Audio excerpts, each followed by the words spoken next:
కాళేశ్వరం ప్రాజెక్టులో అవకతవకలు జరిగినాయి, అవినీతి జరిగిందని చెప్పి తెలంగాణ ప్రభుత్వము కేసీఆర్కు నోటీసులు ఇచ్చారు. ఆ నోటీసులపైన ప్రజలు ఏమంటున్నారు, వారి అభిప్రాయం తెలుసుకుందాం. చెప్పండి, ముఖ్యంగా తెలంగాణ రాష్ట్రం ఏర్పడ్డ తర్వాత సాగునీటి కోసం ప్రాజెక్టు నిర్మాణం చేపట్టారు. ఆ నిర్మాణం చేపట్టిన నేపథ్యంలో కాళేశ్వరం ప్రాజెక్టు కుంగిపోయింది.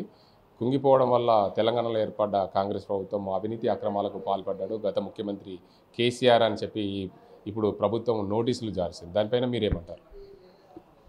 కాళేశ్వరం ప్రాజెక్టుకు సంబంధించి అసలు మనం తెలంగాణ తెచ్చుకున్నదే నీళ్లు, నిధులు, నియామకాల కోసం.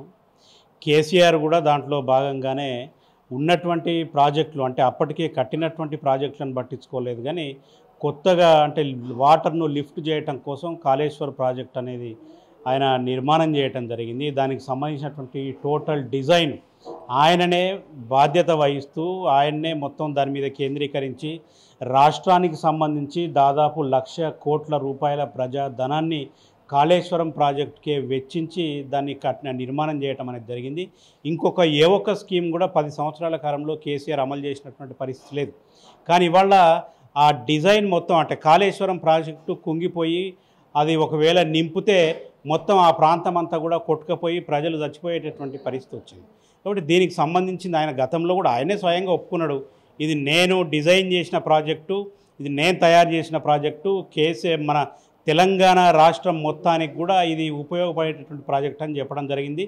కర్త కర్మ క్రియ మొత్తం నేనే అని చెప్పేసి కేసీఆర్ ఆ రోజు చెప్పడం జరిగింది. కాబట్టి ఇవాళ ఇంకొకళ్ళు బాధ్యులు కాదు. ఇప్పుడు ఆయన ఆర్థిక శాఖ మంత్రిగా ఉన్నప్పుడు, ఆయన ఇరిగేషన్ మినిస్టర్ ఉన్నప్పుడు ఈటెల రాజేందర్ ఆర్థిక శాఖ మంత్రిగా ఉన్నట్టున్నాడు. ఆయన ఇరిగేషన్ మినిస్టర్గా ఉన్నప్పుడు తర్వాత ఆర్థిక శాఖ మంత్రిగా హరీష్ రావు గారు ఉన్నారు. కాబట్టి ఏదైనా వీళ్ళే దానికి ప్రధానమైనటువంటి బాధ్యత. రాష్ట్ర ముఖ్యమంత్రిగా ఆయన ఉన్నాడు కాబట్టి కేసీఆర్ ఇంకొకళ్ళ మాట వినేటటువంటి పరిస్థితి కూడా ఉండదు. కాబట్టి దానికి సంబంధించిన పూర్తి బాధ్యత కేసీఆరే. కాబట్టి దీనికి కేసీఆరే బాధ్యత వహించాలా.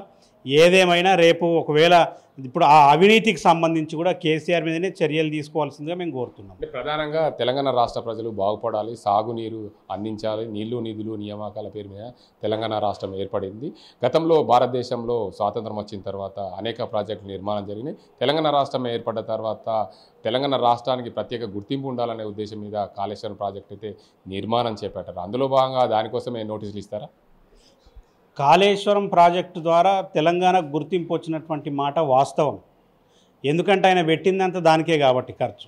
కానీ ఆ రోజు నుంచి కూడా దాదాపు 10 సంవత్సరాలుగా తెలంగాణ రాష్ట్రానికి సంబంధించిన ఇరిగేషన్ మేధావులు కానీ, అదే రకంగా ఈ రాష్ట్రంలో ఉన్నటువంటి చాలామంది, అంటే ఈ వాటర్ దానికి సంబంధించి ప్రాజెక్టుల మీద అవగాహన ఉన్నటువంటి ప్రొఫెసర్లు కానీ, మేధావులు కానీ, రాజకీయవేత్తలు కానీ చాలామంది కూడా చెప్పడం జరిగింది. అంటే ఈ మన రివర్స్ పంపింగ్ విధానంతో విపరీతమైనటువంటి డబ్బులు ఖర్చు అవుతున్నాయి.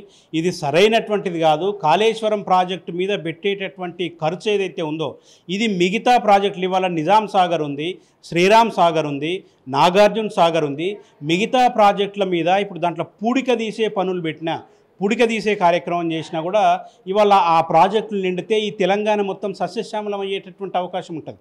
కానీ ఆ పూడిక తీతకు సంబంధించి దాదాపు 15-20 సంవత్సరాలుగా తెలంగాణ ప్రజలు కోరుతున్నారు, ఇరిగేషన్ అధికారులు అంటే చాలామంది రైతులు కోరుతూ ఉన్నారు.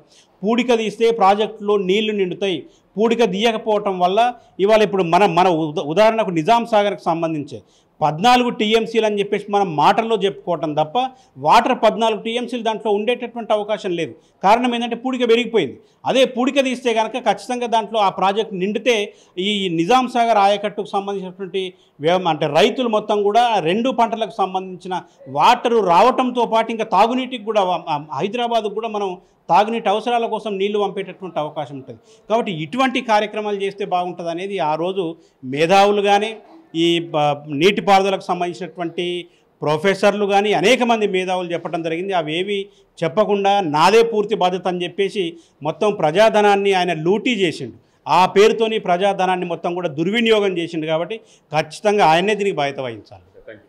మొత్తానికి చూడవచ్చు దేశంలో ఏదైతే దేశం ఏర్పడిన తర్వాత అనేక ప్రాజెక్టులు నిర్మాణం జరిగింది. తెలంగాణ రాష్ట్రం ఏర్పడిన తర్వాత ప్రత్యేక గుర్తింపు కోసం కాళేశ్వరం ప్రాజెక్టు నిర్మాణం అయితే చేపట్టారు అప్పటి ముఖ్యమంత్రి కేసీఆర్. ఆ నిర్మాణం చేపట్టిన బాధ్యత పూర్తిగా కేసీఆర్. మొత్తంగా నేనే స్వయంగా దానికి దగ్గరుండి డిజైన్ కానీ నేనే చెప్పిన దగ్గర అధికారులు నిర్మాణం చేశారు. దీనికి అంతా బాధ్యత కేసీఆర్ఏ వహించాలి. కాంగ్రెస్ ప్రభుత్వం నోటీసులు ఇచ్చింది సంబంధించిన దీనికి అంతటికి కూడా కేసీఆర్ఏ పూర్తి బాధ్యుడు అని చెప్తున్న పరిస్థితి. ఇది ఇక్కడ పరిస్థితి. అజింతో గంగారెడ్డి, RTV నిజామాబాద్. ప్రపంచంలో ఏ మూల ఏ క్షణం ఏం జరుగుతుందో వేగంగా తెలుసుకోవడానికి తొలి వెలుగు వాట్సాప్ ఛానల్ని ఫాలో చేయండి.